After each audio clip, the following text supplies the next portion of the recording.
I was never meant to be his bride, but I fell in love anyway. It all started with a favor.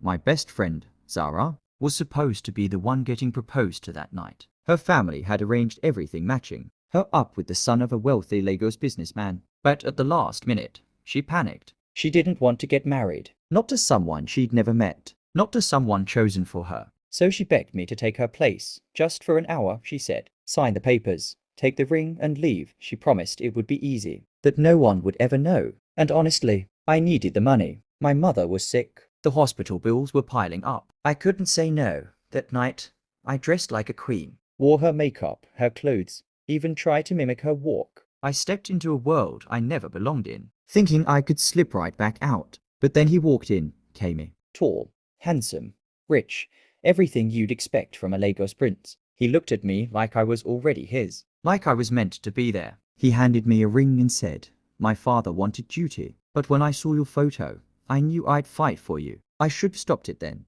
I should have told him the truth." Instead, I took the ring, and somewhere between the lies and stolen glances, I fell in love. Hard, deep, silently. He thought I was Zara, everyone did. I became her shadow, sneaking into his life, pretending I was someone else while falling deeper for someone I was never meant to have. We laughed, we danced, we kissed under moonlit skies like we were characters in a movie. And every time he looked at me, I forgot who I really was, until Zara came back. She found out what happened, screamed at me, called me a traitor, said I ruined everything.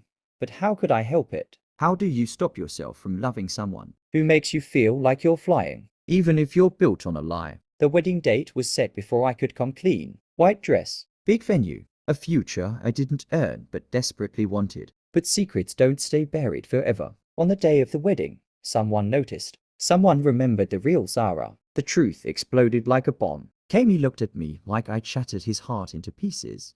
Was any of it real? He asked. I whispered through tears. This love was a lie. But you were the truth I never wanted to lose. I ran, left the dress, left the house, left him. Months passed. I went back to my old life, trying to forget, trying to move on. But fate has a cruel sense of humor. One night, as I served drinks at a small bar to make ends meet, the door opened. He walked in, Kami, still handsome, still rich, but now filled with pain and anger. He stared at me, eyes burning. "You stole my future," he said quietly, "and now I am taking yours." To be continued, please subscribe to Stories by Renema to know what happens next. I was never meant to be his bride, but I fell in love anyway. Part 2. Time passed. The wedding that never happened became a wound I carried quietly. I left Lagos for a while, tried to disappear into the noise of life. But you can't run from your heart or your past. I found myself back in the city, working at a small bar in Asia, just trying to survive. My mother's medical bills were still piling up. I was tired, broken, and alone, until he walked in. Kami, still handsome, still rich, still carrying the hurt I caused like a permanent scar. He looked at me like he couldn't decide whether to hate me or love me. "Is it true?" he asked, voice low. "Are you really carrying my child?" I nodded slowly, tears threatening to fall. "I didn't plan this," I whispered. "I just had to tell you before it was too late." He took a long breath, then turned and walked out. Just like that. No yelling, no drama, just silence and pain. Days turned into weeks. I told myself it was over, that he wouldn't come back. But then Zara showed up. She looked different now, calmer, more mature. "He's sick," she said.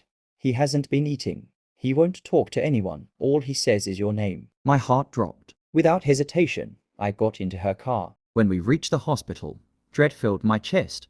I rushed to his room and saw him lying there, weak, pale, but still my Kami. He opened his eyes when I touched his hand. "You came," he whispered. "I'll always come," I promised. He looked at me with so much emotion in his eyes. "I hated you," he admitted, "for a long time. But hating you hurt me more than losing you." I held his hand tighter. "I never wanted to hurt you," I said. "I only ever wanted to love you." He stared at me for a long moment. Then he spoke the words I had been praying to hear. "I believe you." Tears spilled from my eyes. "I am having our baby," I whispered. His lips trembled as he smiled softly. "I want to be there," he said, "if you'll let me." I nodded through my tears. "I want you by my side too." To be continued. Love, redemption, a second chance. Will they finally find peace? Or will the past rise again? Make sure to subscribe and turn on notifications so you don't miss the final chapter of this emotional Nigerian love story. Title: I was never meant to be his bride, but I fell in love anyway, Part 3. Kimi's recovery was slow but steady. Every day, I watched him rebuild his strength, not just physically, but emotionally. He'd sit by the window, staring at Lagos's skyline, lost in thoughts he never shared. One evening, as the sun dipped into the Atlantic, he turned to me. "I used to hate this city," he said quietly. "Now it feels like home because you're here." I smiled, tears pricking my eyes. "We'll build our own home, Kimi. One without lies." He nodded, pulling me close. The letter came weeks later. His father's words were sharp, *, "You've disgraced this family. You're no longer my son, L." Kimi read it in silence, then folded it neatly. I braced for anger, but he only sighed. "He'll come around," I said softly. "No," Kimi replied, meeting my gaze. "But I don't need his approval to love you. You're all I need." That night, we lit a candle in our tiny apartment, a symbol of our new beginning. Our daughter arrived on a rainy Lagos morning. She screamed like she owned the world, her tiny fists punching the air. Kimi held her first, his tears mixing with laughter. "She looks like you," he whispered, tracing her button nose. "And has your stubborn heart," I replied, exhaustion melting into joy. We named her Hope, promised that even from broken pieces, love could grow. Years later, we stood at the edge of a garden blooming with hibiscus and frangipani. Our little girl chased butterflies in her white dress, giggling as Kimi chased her. The wedding wasn't grand, just family, friends, and a canopy of fairy lights. As I walked down the aisle, Kimi's eyes shimmered. "You were never meant to be my bride," he murmured, taking my hand. I smiled through tears. "But I'm here anyway." He kissed my forehead. "And this time, you're staying. L." The end. If you cried, laughed, or fell in love with this story, ***, hit that subscribe button ***, and join me every week for more heart-touching, soul-stirring Nigerian dramas. This is With Renoma, where love finds a way, even when the odds don't believe in it.